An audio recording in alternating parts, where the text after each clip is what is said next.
آدمی پیسے سے زیادہ عزت کا طلبگار ہوتا ہے، عزت نفس ہر ایک کو محبوب۔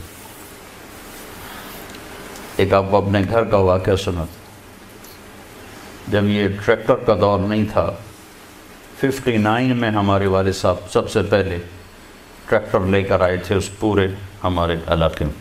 اس سے پہلے بیل ہوتے تھے۔ عزت نفس پہ یاد آ کہ عزت نفس مال سے بھی زیادہ محبوب ہوتی۔ ایک ہمارے بیل نے چارہ کھانا چھوڑ دیا، ٹھیک ٹھاک بیل، تو ہمارے والد صاحب نے ڈاکٹر بلوایا، اس نے وہ ٹیکا ویکا لگایا، لیکن اس نے پھر بھی نہیں کھایا۔ تو ایک ہماری برادری کا دیسی حکیم تھا، اس کے پاس اس زمانے میں راستے تو ہوتے نہیں تھے، تو والد صاحب نے گھوڑے پر نوکر کو بھیجا جو اس کو اٹھا کے لایا۔ اس نے بیل کو دیکھا، کہنے لگا میاں صاحب اس کو پٹھے کون ڈالتا ہے چارہ؟ کہا جی یہ ہے ہمارا کسائی، دتو کسائی، اللہ دیتا نام تھا، دتو کیا کہتے ہیں، دتو کسائی۔ اس کو بیل کے آگے بٹھایا اور جوتا اتارا اور 5 سال جوتے اس کے سر میں مارے۔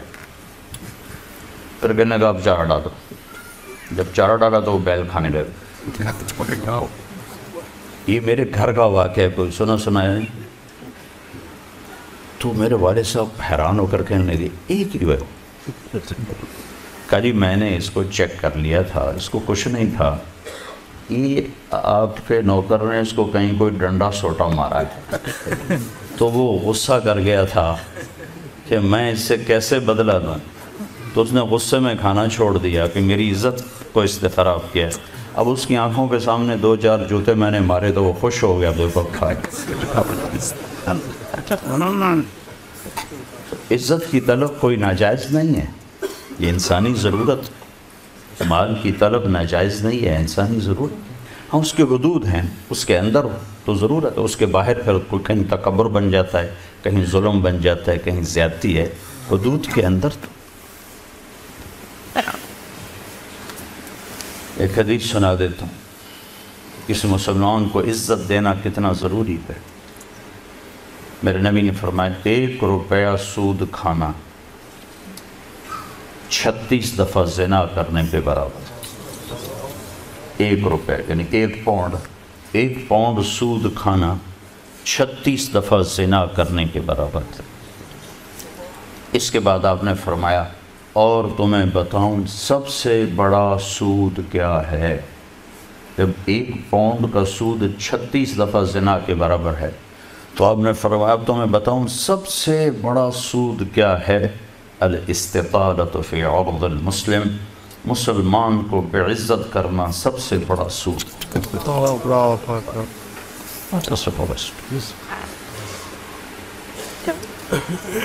تو نوکر آپ کو پروٹوکول دیں گے، خوشی ہوگی، جنت سے بڑھ کے خوشی ہوگی۔ تو نوکر چلے جائیں گے، پھر اللہ کا اشارہ ہوگا، ٹک ٹک ٹک ٹک ٹک ٹک ٹک، دروازے کھلیں گے تو اب فرشتے آئیں گے، والملائکۃ یدخلون علیہم من کل باب، اب یہ کروڑوں کی تعداد میں آئیں گے، کہیں گے سلام علیکم سلام علیکم سلام علیکم۔ چاروں طرف سے جب سلام ٹھوکیں گے کہیں گے بھائی تم نورانی مخلوق ہمیں سلام کیوں کر رہے ہو؟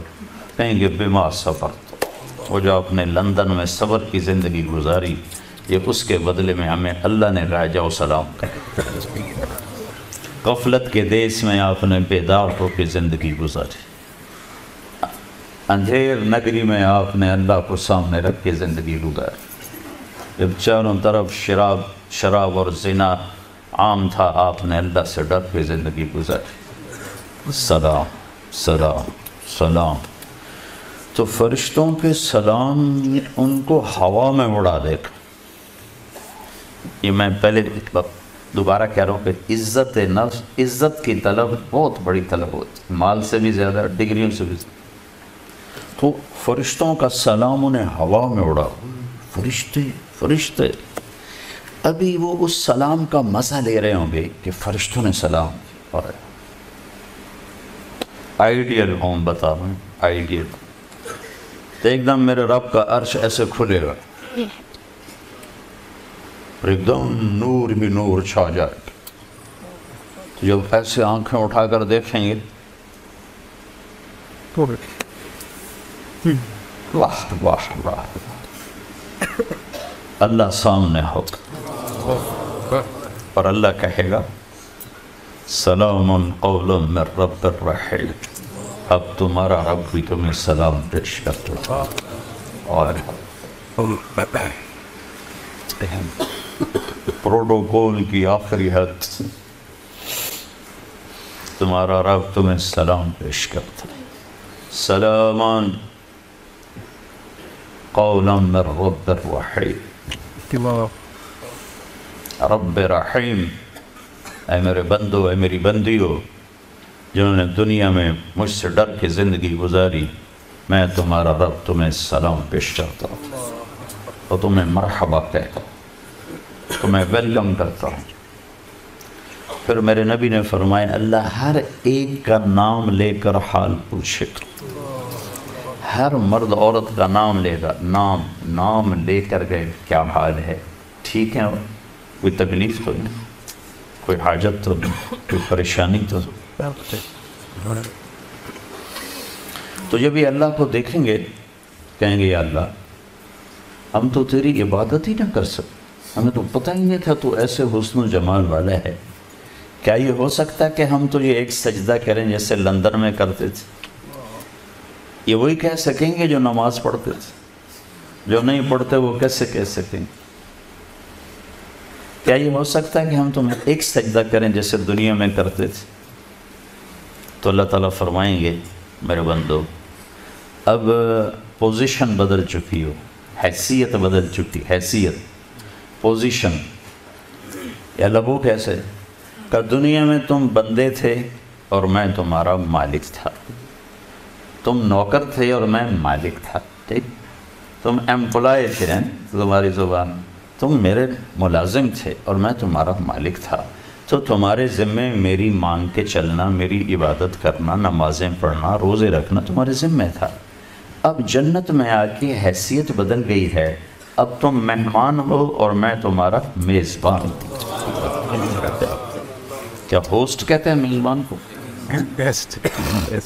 تو اب تم میرے لیے مہمان ہو، میں تمہارا ہوسٹ ہوں، اور مہمان کو تکلیف نہیں دی جاتی، مہمان کو بٹھا کے کھلایا جاتا ہے، جاؤ کلو واشربو، کھاؤ پیو، ہنیئا، ہنیئا کا کیا مطلب ہے؟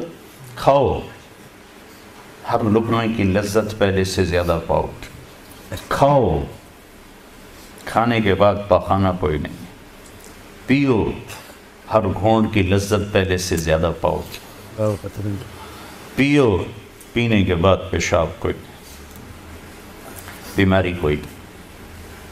پھر پینے پلانے کی بھی 3 محفلیں قرآن نے بتائیں کہ یہاں شراب نہ پیو، آپ کے یہاں عام ہے، اس لیے ہر دفعہ میں بتاتا ہوں کہ اللہ کرے آگے والی سوچ دل دماغ پہ چھائی رہے کہ یہاں میرا رب ہر اس چیز سے روکتا ہے جو انسانی وقار کو ختم کرنے والی اور انسانیت پہ داغ۔ تو یہاں کہتا شراب نہ پیو، آگے کیا ہوگا کہ وہاں تمہیں 3 مجلسیں دیکھنے کو ملیں گی، 3۔ ایک کون سی ہے؟ ان الابرار یشربون من کاس کان مزاجها کافورا، وہاں دیکھو گے نیک بندے بندیاں خود اپنے ہاتھوں سے ڈال کے پی رہے ہوں گے۔ یہ جنت کا سب سے چھوٹا درجہ ہے، کیسے ڈالیں گے پئیں گے، ڈالیں گے پئیں گے۔ ایک درجہ اس سے اوپر ہے VIP، وہاں کیا ہے؟ وَيُسْقَوْنَ فِيهَا كَأْسًا كَانَ مِزَاجُهَا زَنْجَبِيلًا، وہاں ان کو خدام پلا رہے ہوں، سرونٹس، نوکر، فرشتے نوکر ڈال کے پیش کریں اور سامنے حاضر کریں، یہ لیج۔ ایک VVIPs ہوگا، سب سے اوپر کا درجہ، وہاں کیا ہوگا؟ وہاں ہوگا وَسَقَاهُمْ رَبُّهُمْ شَرَابًا طَهُورًا، وہاں اللہ خود پلا رہا، اللہ خود پلا رہا۔